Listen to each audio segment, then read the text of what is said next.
All right, guys. So my name is Mario with Lost Coast Patriots of Humboldt, and we're talking with a very inspiring man. His name's Roy. He's going to start giving us his life story from when he was younger, what he kind of experienced in a POW camp, a Japanese prisoner of war camp when he was a child. All right, Roy. Yeah, So whenever okay. you're ready. My name is Roy de Brichy. I was born in the Dutch East Indies in 1936. The same year, Hitler held a speech in Nuremberg, and the main uh, topic of his speech was Today Germany, tomorrow the world. I did not know that a youth of hell was awaiting me. I was born in a happy family, in a prosperous country. The Dutch had ruled the colonies for 300 years, but it was soon to end. The next year, the Japanese, who already had warned that Asia was for the Asians and that they were going to end the time of the Dutch and the British and the French colonialists. They were going to end their time there in Southeast Asia. The next year, the Japanese attacked China. 300,000 Chinese were killed and raped, and they were getting closer to where I lived. But you know, the people there were asleep. They didn't think it was possible. The feasting went on, the parties went on, but they came closer. Then Pearl Harbor fell. The next year, less than the next year, the Japanese landed in where I lived in February 1941, and the Dutch army was no match to them. These soldiers were hardened soldiers who were ready to die for their godlike uh, uh, Emperor Hirohito. The second day, my father was killed. It was total chaos. The prisons were opened and released. There was a mass rape all over, and there we were waiting, just hopelessly waiting. We were surrounded by our faithful Indonesian servants, all the way on our side. And one day, the truck stopped with Japanese soldiers and a Dutch interpreter and said, "We're going to be picked up." I have to tell you this: my father, also, he was a narcotics agent, had many Asian friends there. One good friend was a Japanese man who had a toy store in the harbor of Makassar, the harbor of Celebes, which is now Sulawesi. Every time we came there to his store, he would give me toys. But that day, when we were picked up, my father had already been killed. We appeared in front of a panel there, and who was there in front? Dispersing the prisoners in different trucks for different concentration camp. It was the same Japanese toy store owner. This time he was in a splendid uniform with decorations of the Kampetai, which is the equivalent of the Gestapo in Nazi Germany. We came there and he had a stone-faced, and my mother automatically made it like we didn't recognize him. He said to his soldiers, "Take this woman and the two boys to that truck, to that concentration camp." I was wondering, did he know that his good friend, my dad, had already been killed by his soldiers? But nothing happened. So from there on, our camp was not ready yet. So we were housed in a place close to where the camp was built. The Indonesian slave laborers had to build a lot of bamboo barracks for us. And that was also a dangerous time because Japanese soldiers would, on their free time, go through the streets looking for women. My mother was very careful. She always closed the doors and turned the lights off early in the day. And One night, well, I have to tell you this also, a good friend of my mother was a Christian Indonesian woman, and her husband had made my mother a big club from ironwood and told my mother, if they attack you, don't surrender, because you better defend your life and your boy's life, because otherwise you will be killed. So my mother had this club everywhere. So that night, the door was banged. Somebody said with a rough voice, "Buka pintu" in the Indonesian languages. So open the door. But the doors of those colonial houses were very thick, and the hinges were from heavy bronze. So we were waiting there, my mother holding the club, and finally the soldier on the outside gave up, and it was quiet. Later on we found out that two houses further down, a young woman, Dutch woman with a little girl, had forgotten to close her door. This soldier raped her. She contracted venereal disease. I was too small to ask what happened to the little girl, but you can imagine what happened to the little girl. And in that day, just before we were in concentration camp, without medicine, anything, I know the woman would have died a terrible death, and maybe so the little girl. And then, so we were then transported to a concentration camp, and then hell began. Very little food, unhygienic conditions, cholera, typhus broke out. It didn't matter because we had no medicines. And for the Japanese it was easy. The more died, the less they had to take care of. But our hope was in the United States, even as a young boy. My hope was in the United States, but it was all quiet, nothing happened. Only one day, a strange plane appeared out of nowhere.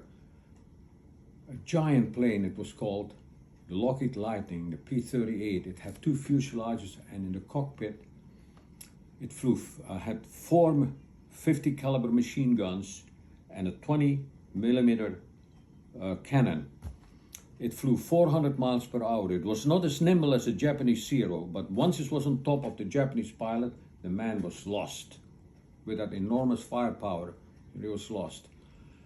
And so little by little, the Japanese, the Americans came back. The reason why they visited our camps so often was General Douglas MacArthur, the brilliant tactician, had a good theory. He said, when he took over the Pacific Theater, he said, I'm not going to storm the Japanese strongholds. I'm going to bypass them, cut off the supply lines, and let the jungle do the rotting process against them. And I'm going to bomb the Japanese airfields, destroy them completely, and create an air umbrella over the Pacific. And he did that. And behind our camp was a Japanese airfield, and that's why the Americans immediately concentrated on that. And we were visited a lot of times by the P-38s. He would come out of nowhere and rake the Japanese emplacement with their machine gun, and always leaving a wonderful message from MacArthur: I shall return. And how the Japanese hated this. But anyway, so finally, one day, and even at night now, the bombardments came from the Americans, because the Americans had invented the night radar. So a Black Widow or a blackened Mitchell bomber would come with a load of bombs and just drop them on the airfield. In a small way, just reminding the Japanese, we're coming closer. So one day, the P-38s threw pamphlets over our camp with the warning, this coming day, we are going to bomb the Japanese airfield, but you're in a bombing lane, so you have to get out of the camp. But the Japanese, and that particular day, I'll never forget it. I was playing with my little brother outside. I had to take care of him while my mother was doing the slave work for the Japanese. I heard a distant hum, an ominous hum. I looked up in the sky, and as far as I could see, I saw dark planes coming towards us, escorted by P-38s. They were the B-24 Liberators. And they came over the camp, and the Japanese men manned their artillery pieces, but the Americans did not change their course. They flew in a straight path, unafraid.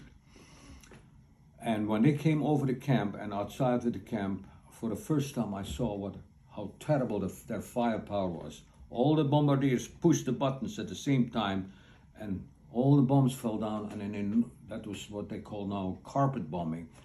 And it was like an enormous plow. It was plowing the ground. The artillery pieces were shattered. You could not even collect the pieces for scrap metal. All the Japanese died in it. And then they went on their way to their airfield. But on the way they had to bombard the Japanese, where the camp commander was situated.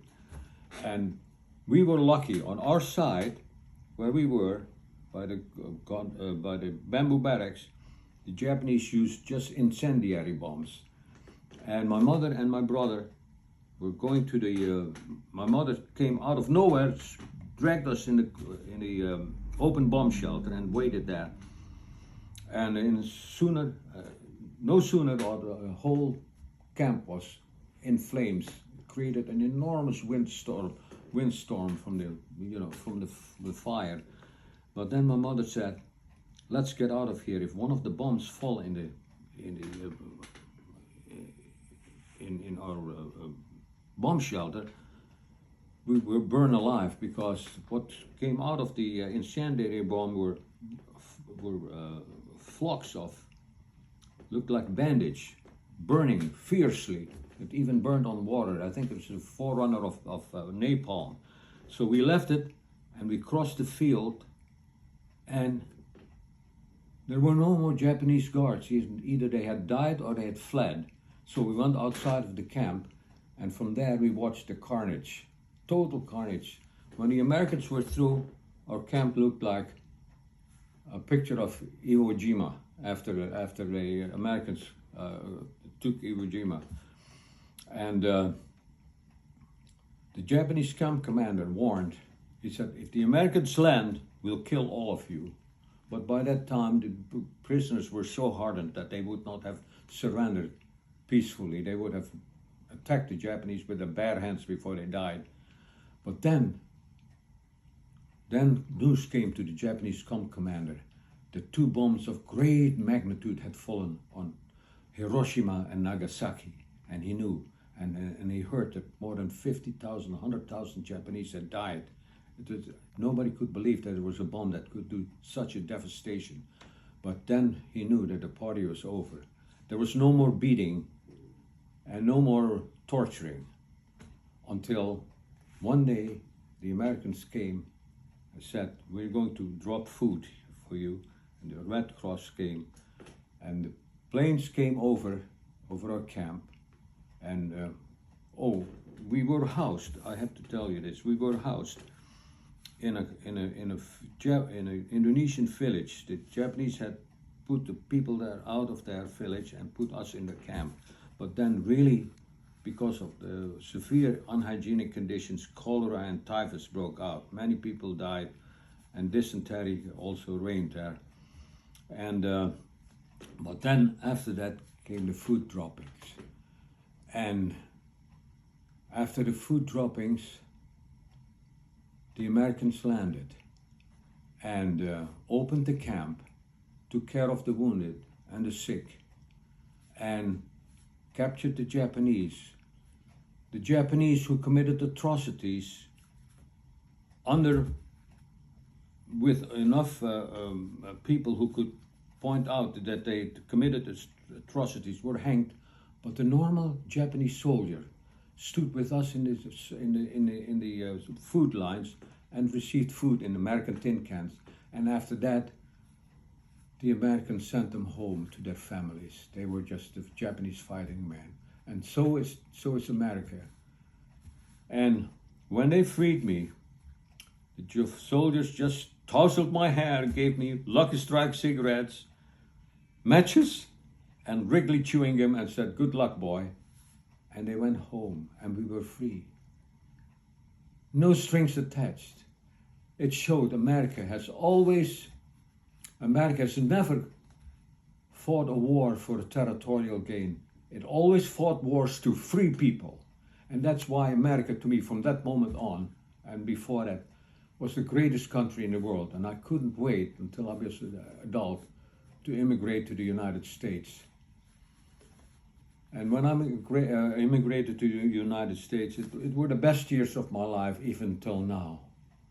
But now, I see America changing, and I fear for America. I cannot believe that people allow this to happen to the best country in the world, because people, if America goes, the rest of the world goes. It is not vanity, it's not exaggeration, it's the truth, because we have a lot of criminals outside trying to destroy freedom in the world.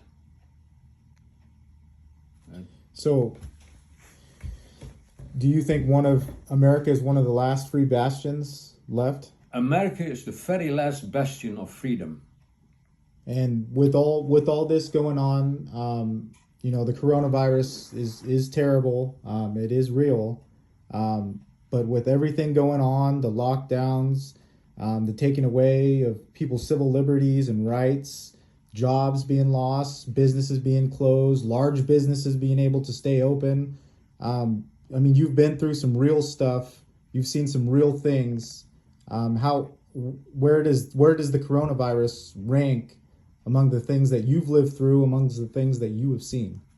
I think the coronavirus is the first excuse that our enemies within here use to destroy this country and turn it to a socialist country. To me, it's unbelievable that this generation has not studied history.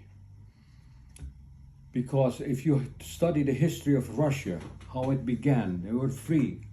And then Karl Marx, Lenin, Stalin took over. And once they took over, people didn't realize, they thought that that was not dangerous. They lost their freedom completely. Rampant murder was going on in Russia. If you did not listen to the government, you were transported to the Gulag in Siberia. And this will become our lot if we let the socialists take over this country. And socialists don't realize is that even their freedom will disappear, because it will be in the hand of the elites, the rich elite, that decide what's good for us, which is bad for us. Let's hope that God will intervene and let it not happen. A lot of Americans will wake up and help this country and help themselves. So there's a lot of terms used loosely now, like people like Nancy Pelosi have used the term stormtroopers to talk about our police, and people have thrown around the term gulag, and they don't even really understand what the term is. Yeah. Maybe, someone with your life experience and the things that have happened to you, maybe you can relay the message to somebody that doesn't know what those terms actually are, what they actually mean. Yeah. Well, the gulag in Russia was that every person who talked against Stalin, the man was so psychopathic. He was sent to the Gulag with a massive concentration camp in Siberia. A good book to read is from Alexander Solzhenitsyn. The